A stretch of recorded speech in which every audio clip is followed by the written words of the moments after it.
Kevin Harlan with the call. You could hear that action right here on Westwood One's coverage here on 105.7 The Fan. Owasu's interception return for a touchdown with 4.5 minutes left made it 29-7. Seahawks win 29-13 in a game that frankly wasn't that close. And then you heard Mike McDonald after the game.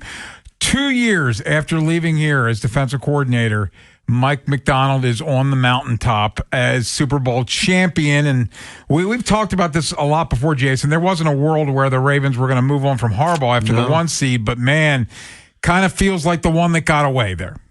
Absolutely. There's no other way to look at it at this point. You weren't going to systematically overhaul your entire coaching football operation coming off your best regular season ever. Arguably, ever. Yeah, they were when you factor in the 1 seed, then you actually get to host the championship game, and the quarterback won the MVP that year. So, it wasn't going to happen. There were people calling for it, and you know what? Hats off. Timing is everything. In this case, the timing of the Ravens, that was the peak of the second Harbaugh era, right? We're talking the first Harbaugh era where he won all those road football games. They were the little engine that could. They get over the hump with Flacco. Then they rebuild on the other side of it. On the other side of it, that's the high point of the second half of Harbaugh's tenure by far. So they weren't going to clear the deck after a bitter disappointment. And look, when you show up as small as they did, there are places that, there are some people who might have said, enough's enough. It was unlikely, but people do get fired for stuff like that sometimes. But it wasn't going to happen here. It wasn't going to happen with this owner. And as much as you want to keep Mike McDonald in the building, it wasn't like Seattle was the only team that wanted to talk to him. And it wasn't like he was one of these guys who people were just kicking the tires on and getting to know.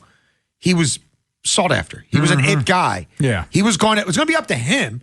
If the right thing emerged, he was going to take it. If it didn't and he wanted to stay for another year, he could. But this was not a guy who was going to leap at the first thing that was thrown at him. So we can't mythologize what happened or retell history. So them reaching to keep him would have been basically impossible. But that doesn't mean that he's not the best coach that Harbaugh's ever brought in this building. It doesn't mean that he won't go down as the best assistant coach that either Harbaugh brother ever had working under them. And it doesn't mean that he's not a GD unicorn, because he might be.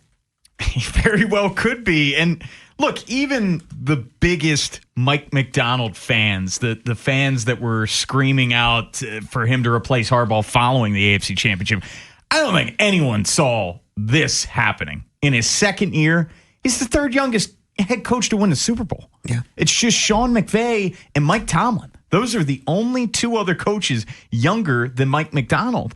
And you think of where he took over that team in terms of the defense was horrific. Yeah. They were bottom 5 defense in scoring. And now they're the number 1 scoring defense. The first time they've been the top scoring defense since the Legion of Boom 10 years ago. And to do it with Sam Darnold, a journeyman quarterback who's on his 5th team. What a redemption story. It's crazy. And he's the first quarterback from Lamar's draft class to win a Super Bowl. And I know the fourth quarter, there were plenty of garbage yards and points by it. But that was one of the more dominating defensive performances in Super Bowl history. Jason, it to me, watching it last night, it was similar in a way to what Philly did a year before. Like, if you can get to the quarterback with 4, and McDonald was brilliant with the blitzes periodically. He brought the DBs. Yeah, but those guys were killing that Patriots, especially the left side of the O-line. Yeah. And if you can manhandle and get to them with 4, you can control a football game. And I'm sure we'll talk about it a lot, but I hope the people in the castle were paying attention. What was going on in this football game? You need dudes. Well, look, we talked about last week. I set it up for a reason. We had a league at large where we looked at what they did in the offseason. Kraft spent over $200 million fully guaranteed, and basically Seattle spent $150. And it was calculated at the point of attack for the most part, offensive line, defensive line. And they wanted dudes. They keep Reed, they get Lawrence. The year before that, they'd added Williams. Like, come on now. That's big time swings. That's big time swings. They get a linebacker in Jones at $10 million who's twice as good as Roquan at 20. Like, these are just facts. And New England's defense is what got them here. Drake May hasn't been good in a month. Like, their offense hasn't been good in a month. There hasn't been an individual on that offense, including the offensive lineman, you could look at and say they're a standout. I mean, Mac Hollins is hitting above his weight class, and that's about it. And the defense got him there. And what did they do? They found 7 starters in free agency last year. That was a horrible defense that Vrabel took over. Yeah. So there are lessons to be learned. Do I think they'll learn them here? No. But I think we also need to be careful. I don't think it's fair to Mike McDonald and what he's done to be putting Minter in that category or saying, like, you just said it. This hasn't, in the annals of the game, this doesn't happen. A coach that young winning a Super Bowl the second year. And remember, the first year they did nothing. He's like, let me look at all Pete Carroll's play. They literally did nothing. Let me look at all Pete Carroll's players, and then Johnny Schneider will go make some moves in year 2. And they all worked. Like, yeah, you hope that there's some things you could replicate and this or that. But I said it before, and I'll say it again.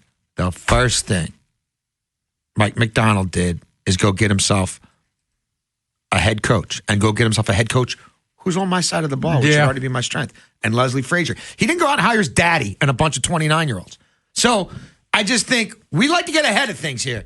This ain't that. There's no John Schneider here. They're not going to spend the kind of money that Seattle did last offseason.